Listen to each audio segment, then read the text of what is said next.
Lawmakers in Raleigh could soon be making their presence known on city streets right here in Asheville. The Senate just approved a bill limiting city leaders' ability to install bike lanes. As News 13's Ashley Searles reports, it would take the power out of the hands of local leaders.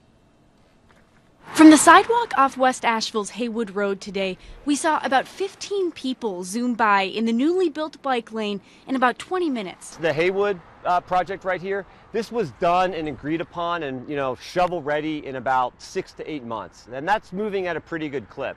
To get the board of the Department of Transportation to sign off on that, it could be gummed up for a year and a half. And that's exactly what the bill approved by senators yesterday would require, that bike lane projects on state roads like Haywood go all the way up to the state board for approval. You don't have to go to the board to get a stop sign, to get a traffic light. Right now, if the city gives the go-ahead, which they have been doing often, regional DOT engineers and planners can okay a project like this.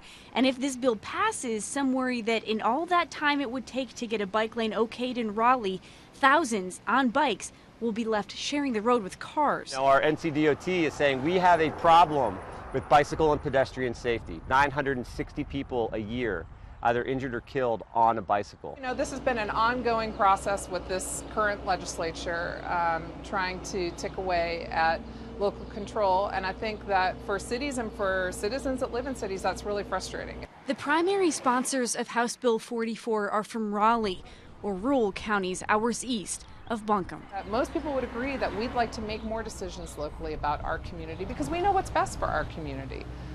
It's not a one-size-fits-all in North Carolina. Yesterday, the Senate also gave preliminary approval for a bill that would require moped drivers to get insurance. It'll take just one more vote now to get that signed into law.